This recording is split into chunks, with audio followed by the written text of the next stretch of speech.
හරි කොහොම සුබ දවසක්. ඉතින් අද මම කියලා දෙන්නේ DCA කරන පියවර 4. එතකොට ඩොලර් කොස්ට් ඇවරේජ් එක පිළිබඳව මම වෙනම වීඩියෝ එකක් අරන් ඇවිල්ලා තියෙනවා. එතකොට ඒකෙදි මම සිම්පලයිස් කරලා තියෙනවා ඕගොල්ලන්ට මේක කරන්නේ කොහොමද කියලා. එතකොට අද ඒ වීඩියෝ එක හොයාගන්න අමාරු හැට සහ ඒකෙදි මම කිව්වේ නැති කරුණු ටිකක් එකතු කරලා අපව මොඩිෆයි කරලා වීඩියෝ එකක් කරන්න හිතුවා.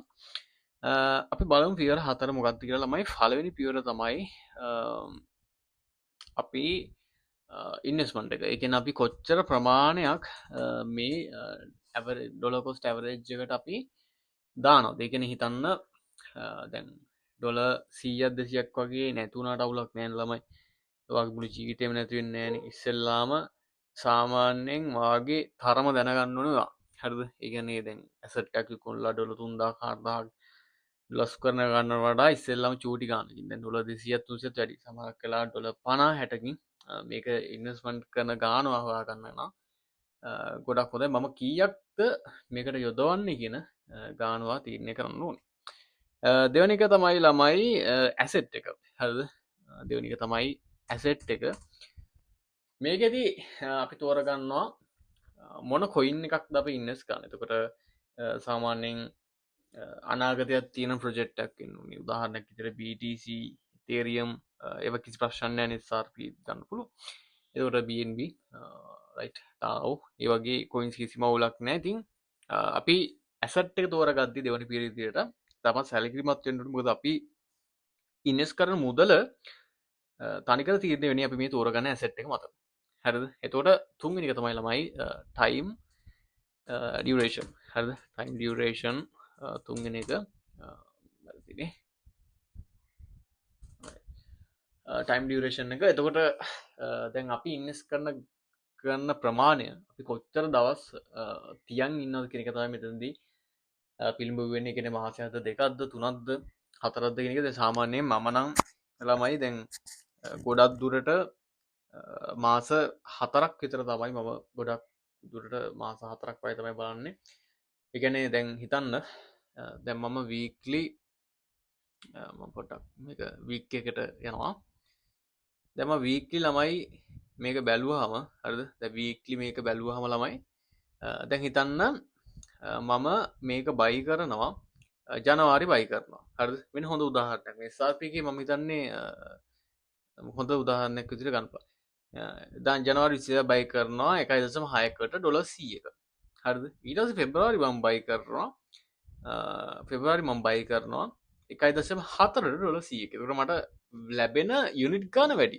දැන් 1.6ක ඩොලර් 100ක් භාවිතා කරාම මට සාමාන්‍යයෙන් යුනිට් මම හිතන්නේ 40 ගානක් වගේ හම්බ වෙනවනේ. හරිද? එතකොට දැන් මෙතනදී මම ඩොලර් 100ක බයි කරාම 1.4කට මට 40 ගානකට වඩා වැඩි 45ක් විතර හම්බ වෙනවා. හරිද? එතකොට දැන් මාර්ච්වල මම මේක බයි කරන්නේ 1.3කට. හරිද? 1.3කට මම මාර්ච්වල බයි කරනවා.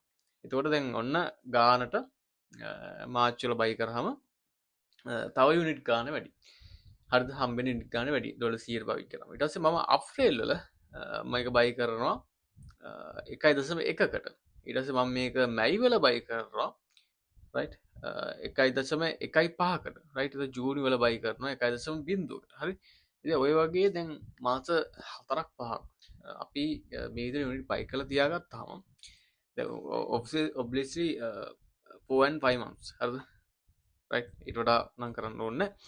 දැන් මේ විදිහට බයි කරනවා. දැන් මෙතනදී ඔයා යුනිට් ගන්න 1.6ක ඩොලර් 400න් බයි කරනවා. මම just example හරිද? බයි කරනවා. ඒක හම්බෙන්නේ යුනිට් ගන්න අඩුයි. හරි?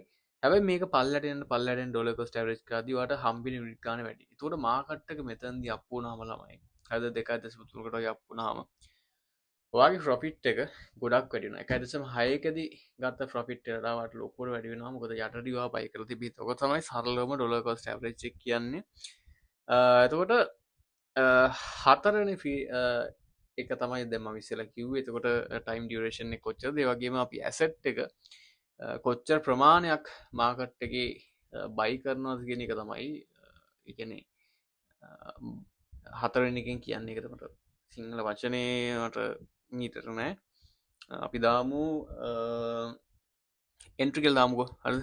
එන්ට්‍රි එක තමයි අපි බලවන්නේ. කියන්නේ ඒ සල්ලි බෙදාගෙන ඔයා 4 පාට බෙදාගනේ එන්ට්‍රීස් කොහෙන්ද ගන්න කියන එක තමයි කියන්නේ 4 එකකින් වාට පිළිවෙල වෙන්නේ. හරිද? එතකොට සෝ සිම්පලි. හරිද? සෝ සිම්පලි ඔච්චරයි. හරිද? ඉතින් රෝලර් කෝස්ටර් චැලෙන්ජ් කියන්නේ ගොඩ දාන්න පුළුවන් තැනක් for trading. එතකොට Patreon එකත් චුට්ට මතක් කරන්නම්. ඉතින් Patreon එක කියන ළමයි සරලවම ඔයගලන්ට ගොඩ යන්න තියෙන හොඳ තැනක්. මේකෙදි මම කියලා දෙන්න තියෙනවා ඔන්ලයින් කොහොමද ආදායමක් සරලවම ගන්නේ සරලවම කොහොමද අපි මැච් එකක් ගහන්නේ ඔන්ලයින් කියලා මම මේ කෙදි කතා කරලා තියෙනවා. ඉතින් ඕන කෙනෙක්ට ජොයින් වෙන්න පුළුවන්. ඊටමත් සුළු මුදලක් ගන්න ඩොලර් එකක්. රයිට්. ඊමනි වීඩියෝස් 60 ගානක් තියෙනවා. සෝරි 100 ගානක් තියෙනවා. ඒ වගේම කෝසස් 135ක් තියෙනවා. රයිට්. ඒ වගේම කෝටි ගානක් වගේ ඩිජිටල් බන්ඩල් තියෙනවා. ඉතින් අයිලා බාන්න ලින්ක් එක දාලා තියන්නම්. ළමයි හරි. එහෙනම් අපි ඊළඟ වීඩියෝ එක හම්බෙමු. ජය වේවා.